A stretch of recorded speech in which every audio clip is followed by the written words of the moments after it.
is 2025, and the hype for the next Nintendo console is going high. Many leaks and rumors, but one thing is true, that the Switch 2 will be our next Nintendo console. Now, rumors about specs and graphics were all over the place. People are saying it's going to have the same specs and graphics as a PS4 or a PS5. The hype was through the roof. Everyone was excited for the next Nintendo console. And so, the Direct came, and people were mixed on it. Let's talk about it. So the Switch 2 would have slightly better graphics and frame rate compared to the normal Switch. In addition, would have a better kickstand and introduce a new chat button to the Switch 2. Sounds great, right? But here's a problem.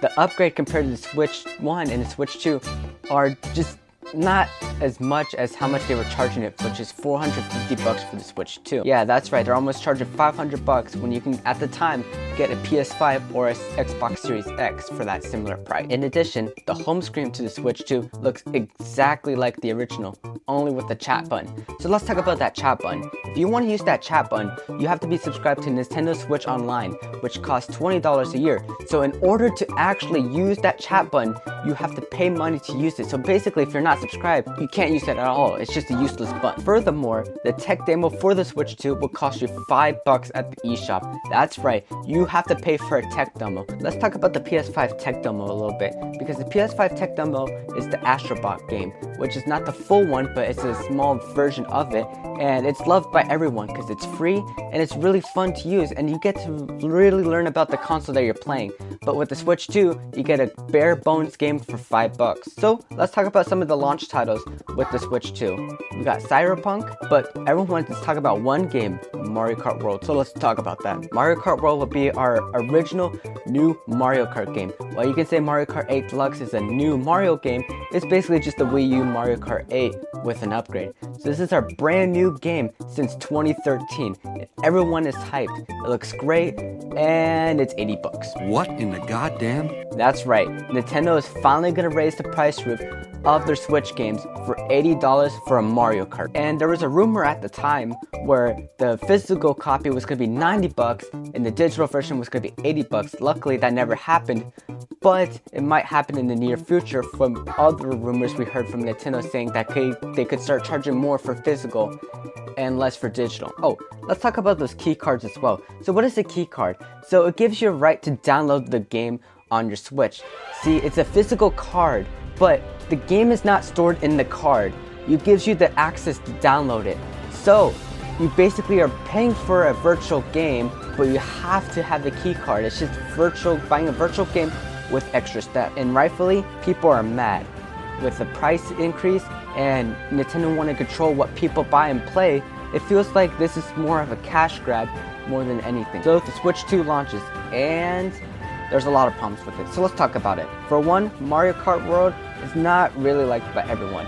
That price tag definitely does not help the game at all, but people think that Mario Kart World is just a bare bones Mario game. In addition, guess what's back? Joy-Con drift. That's right, Joy-Con drift is still present with the Switch 2 Joy-Cons. They have not fixed it.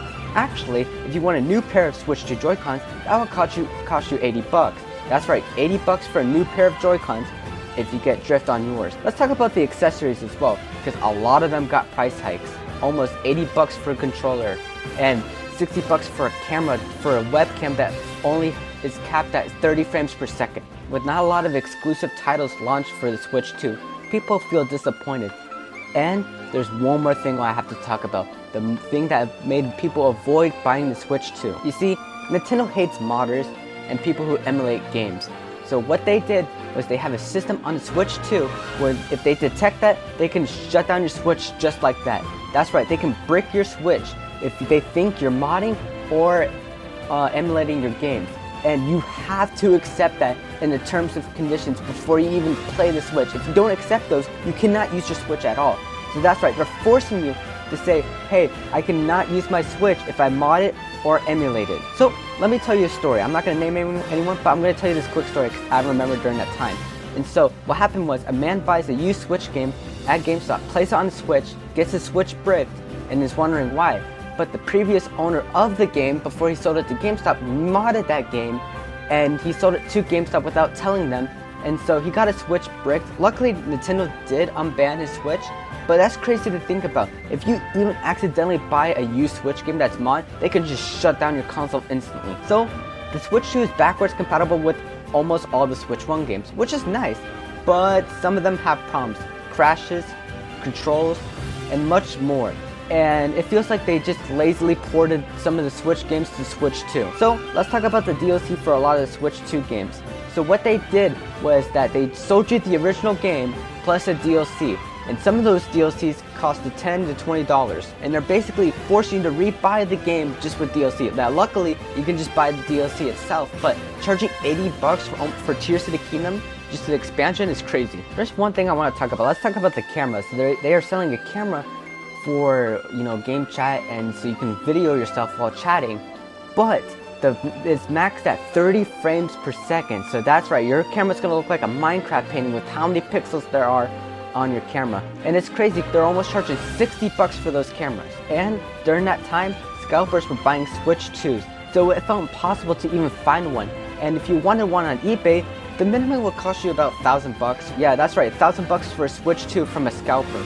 So the Switch 2 had a lot of scalper problems, but I'm not gonna blame Nintendo for that, because at the time there was a graphics shortage from AI, and on top of that, the PS5 also suffered from something very similar as well. Now, this is also not Nintendo's fault, but a lot of people who ordered the Switch 2 at GameStop, I believe from New York, had their Switch 2s destroyed because the GameStop employees would staple the receipt on front of the box where the screen was, and the staple will go right through the box and through the screen, meaning that if you got that Switch 2 would be broken because the screen would be ruined from the staple.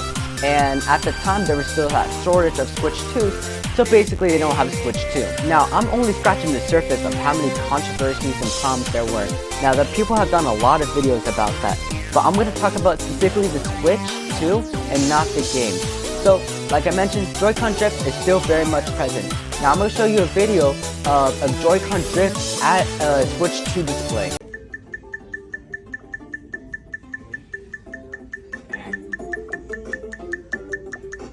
Yes, so they didn't even bother fixing the problem. They just, just made the Joy-Cons just like the previous generation with a new look. Now, as of me recording this video, it'll be almost a year since Switch 2 came out. Luckily, they have finally restocked Switch 2s, and a lot of games have come out for the Switch 2. Some good, some bad. But I want to talk about the Switch 2 in my opinion. So, in my opinion, the Switch 2 is a decent console that doesn't fit the price tag. Same thing with Mario Kart World. I think it's a decent Mario Kart game, but at no price does Nintendo have a right to sell that game at $80. Because in my opinion, $80 has to be the top of the top best game ever. I would never pay GTA 5 $80 or Resident Evil 4 Remake $80. In addition, they're still doing the keycard thing. If I'm remembering correctly, the only game that does not do the keycard and does like a normal game cartridge is Cyberpunk. Now, I would wait for it to go on sale. Now, it's Nintendo, so they barely put their games on sale, but that's just my recommendation because, this Switch 2 stuff is pricey. You can spend up over $800 on just accessories and the console alone, not even games. And I'm gonna be honest with you, I don't want to hate Nintendo, but they're just shooting themselves in the foot with the Switch 2 stuff. With the economy that's really bad, it could be difficult to afford nice things, and especially when gaming gets more expensive due to AI, it became pretty hard to justify those high prices. In my opinion, Nintendo's becoming the Disney of video games, where they're just using nostalgia to bait people, and they can charge high prices because they know people will still buy it because it's kid friendly. Now, there's a little more to the Switch 2 controversy, and there's been a lot of development since the Switch 2 came out and before it came out. So I'll do that in another video, and same thing with the games as well, like Pokemon Legends ZA and much more. So I promise I'll do a video on that later, but I just wanted to cover the base Switch 2 controversy and how the console's launch has affected people's willingness to buy it. Like for example, Penguin Zero refuses to buy the Switch 2 for the fact that Nintendo can break your console at any point if they feel like it. That's right, the Switch 2 and its games feel like you own nothing and you have to be happy. And that's what it is, because Nintendo has full control over what they can do with your console. And what I mean by brick, I should have mentioned this a little earlier, but when I mean brick, that means shut down your Switch where it has no purpose. It's basically as useful as a brick. So I really hope you enjoy these video essay styles. It's a new experiment for me. So make sure to like and subscribe, and I'll see you in the next video.